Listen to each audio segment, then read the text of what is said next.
Madre MacAllen's magical migration. The MacAllen expedition had grown by half again for the past week and a half. Madre MacAllen had brought her wisdom, zeal, and ready-to-cut lucidness to the mid-Americas to terrorize the Tegan landscape. It's been wild. The adventure all started in the airport, where Tyler and I nervously shifted from foot to foot for a couple of hours while Madre arm wrestled her way through the customs officials and baggage mishandlers, who, true to their job, mishandled her baggage expeditiously. Taking the loss in stride, the reunion was completely undaunted.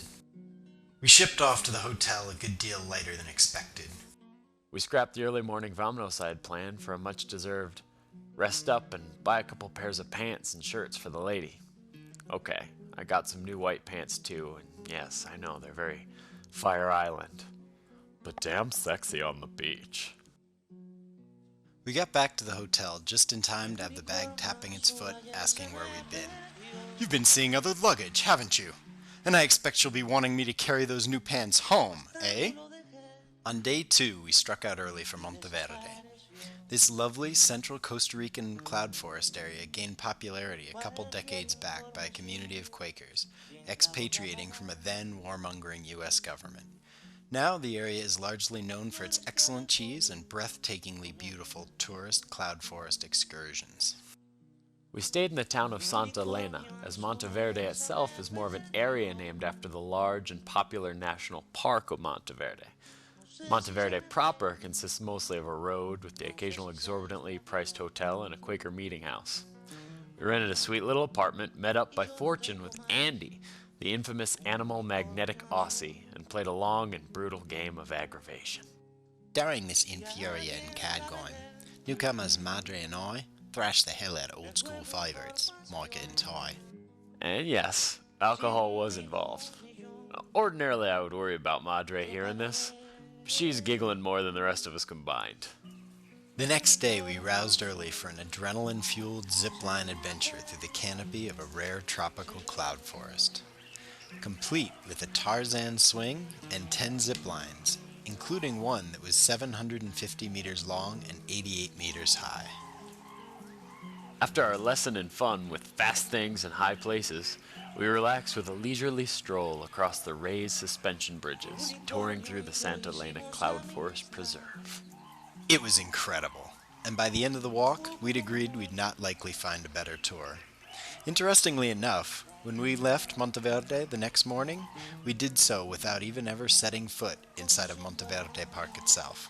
But we were anxious, and the steam was building. The next morning, we took a jeep, which is jungle talk for microbus ferry microbus, transport to Volcan Arenal. We found a tidy, albeit Spartan little hotel room for the night, but made sure to treat ourselves to a nice active volcano hike first.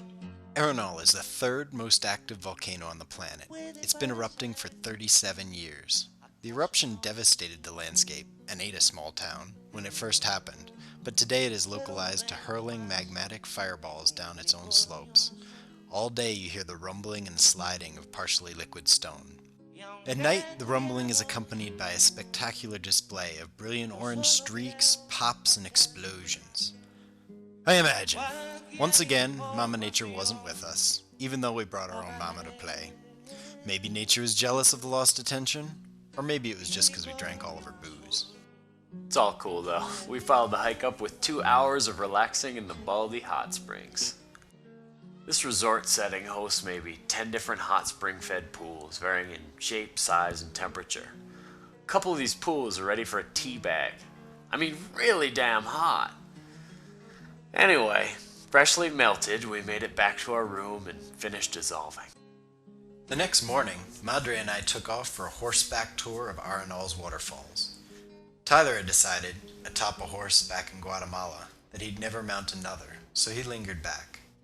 Our fearless leader through the wilds of Costa Rican wilderness couldn't have been older than 12, but rode his steed like a cowboy. The waterfall itself leapt off the cliff well over 100 feet above into a natural pool below. Swimming under it was exhilarating, kind of like drinking from a fire hose. In my lingering, I packed the bags and made travel arrangements for our next destination. The MacAllens 3 were bringing a whole lot of white to the beach. After much traffic and many hours of busing, we pulled into the happening little surf town at Tamarindo sometime after 11 in the night. We found a room, and Madre hit the bed.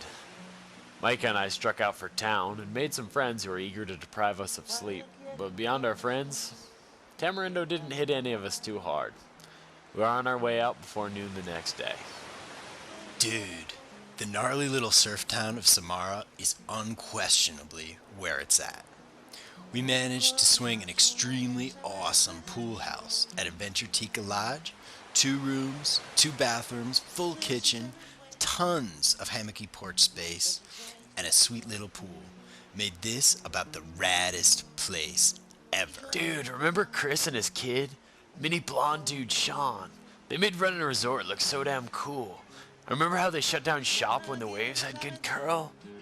Anyway, a couple days of great conversation, tossing in the ocean, and relaxation put us all in just the places we needed to be for our further adventures. Tearfully, our further adventures put us going in opposite directions.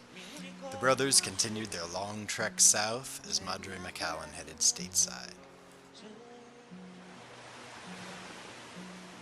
Mom, we love you. Thank you for coming to us. We missed family, we missed home, we missed you. Keep taking life's bumps in stride, keep doing things your boys wouldn't do, and thank you again for sharing in this adventure.